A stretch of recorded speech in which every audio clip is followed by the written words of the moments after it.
We got another primetime game. Yep. It seems the Bears have found their way back into it Somehow, after that Thursday night game last week. So, you know what? I got a lot of stats on this and everything like that. I'm gonna let you go first to see what your opinion is on it. You're wearing a Bears jersey, obviously. Yes, sir. Go Bears, bear down. So I think the main recipe for the Bears to win this game is going to be the run game. They're second in the league in rush yards per game at 170.8 yards per game, and it's going to be an 80% chance of rain in New England tonight. It's definitely going to be a run-heavy game and very much a low-scoring game tonight. When you talk about rushing teams, you got to go. You go. I'm assuming Herbert, Montgomery, obviously two good running backs. Yeah, very I debate you. Damian Harris back for the Patriots this week. You got Rahandre Stevenson. Mm-hmm. You got Damian Harris. This team also ranked top 15 in rush yards this season without Damian Harris for 2 weeks earlier this season. Having him back, that's a huge deal.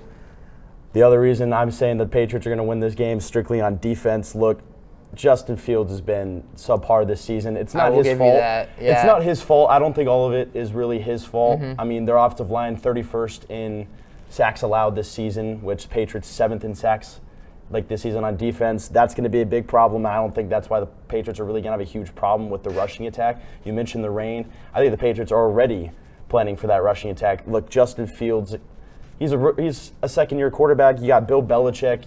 I'm going to take Bill Belichick winning that matchup any day against a young Justin Fields, especially with no receiving core. Their passing game is dead last in almost every single category this season. Mac Jones, Mac Jones getting back this week. He has 786 yards in the air this season. Justin Fields has 869, and Mac Jones has played 3 less games than him.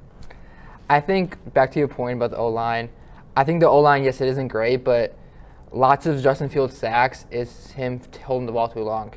He leads the league in holding the ball in 4.29 seconds, and lots of his sacks are created from him scrambling and not be able to see down the field and just not be able to see. I mean, is there anything really open down the field, though? No, because his receivers are garbage. These guys could be working for the local McDonald's, I swear to God. It's just like, that's what I'm saying.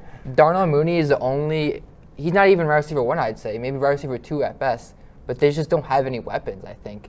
And so they're going to have to focus a lot on this run game tonight. That's what I'm saying. That's why I think the Patriots are already planning on stacking the box. Yeah, I think it's going to be. You got the 31st ranked offensive line and a quarterback that holds the ball. You're blitzing all day, especially with no receivers.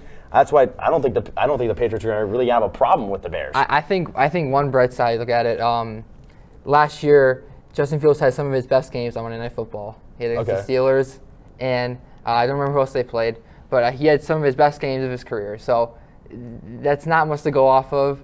But maybe he likes to play on Monday night. We'll see. Maybe he'll. His best games of his career seems like it's over 200 yards passing. I mean, I believe against the Steelers, which they did lose that game. He had, I believe, he had 92 passer rating, 281 yards and a touchdown. But I mean, yes, not amazing. That's not amazing numbers. But for Justin Fields, his career has not been great, and a lot of it just has to do, like what you said, with the help around him. And last year he had Matt Nagy, one of the worst coaches I've ever seen. But he just needs help, I think. And in the future, this team needs to go. They need to get wide receivers if they want to be successful. Look, I'm going to point out another thing you said. The rush game, I 100% agree, is going to be a super big rush game. But look, if you go Chicago and look at the teams that they have really rushed the ball against well, I mean, you got versus Houston. Mm-hmm. Ranked 28th in opponent rush yards. Then you got Green Bay, ranked 27th in opponent's rush yards. And then you got Washington, ranked 25th in opponent rush yards. So, I mean, that's 3 teams in the bottom, 7 that they rushed against well? And those are the only 3. They didn't have anybody over 80 yards worth of rushing in any of the other games that they played. I mean, you can't lie, though. Montgomery and Herbert are a solid duo. I agree, but I'm saying they rush against bad teams way more than they rush against good teams. And the Patriots are ranked 14th in rush yards given up. They're not the best. Mm-hmm. They're not really ever the best. But they are still a top 15 team. They're not a bottom 17 like you've seen the Bears run away from.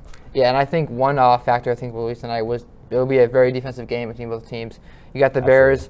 They're one of the top of the league in pass yards allowed per game. Mm-hmm. You got Mac Jones coming off from an injury. We'll see how he does. Bailey Zappi was balling out before when he was out. You had people talking about, should Zappi play instead of Mac Jones? But I think it's good. I think obviously the Patriots are going to take it a little bit easier on Mac Jones, especially he is expected to start. It's not set in stone or anything like that. He is expected to. Most likely, yeah. But I don't think it's going to be a big passing battle anyway, so I don't think they're going to rush Mac Jones back. That's why it's going to be a rushing attack as well.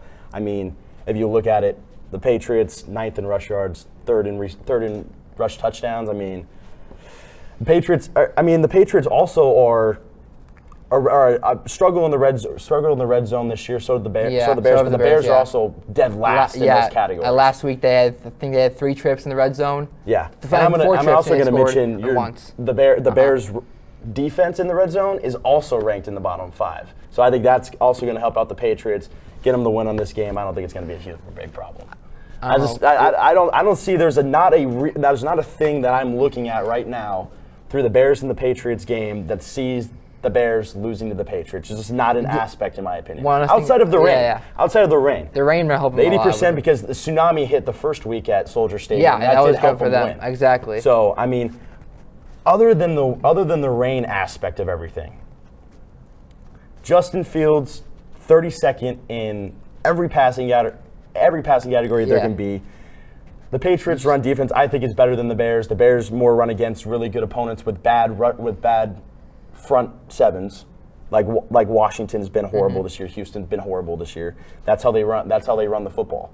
The Patriots run the football against a little bit better teams going into it. I don't know. We'll see. I think we're going to see. Obviously, we're going to find out. One addition the Bears have tonight, they have N'Keal Harry, former Patriots receiver. He's coming off IR tonight. You think that's going to be a big deal? No. I'm saying Justin Fields needs all the help he can get. I think that's barely any help, man. Exactly. It's hard. You watched him on the Patriots for 4 years. That's barely any help, buddy. Any help. We just any help they can get. I guess we will find out. But for our third and final debate, we're going to send it over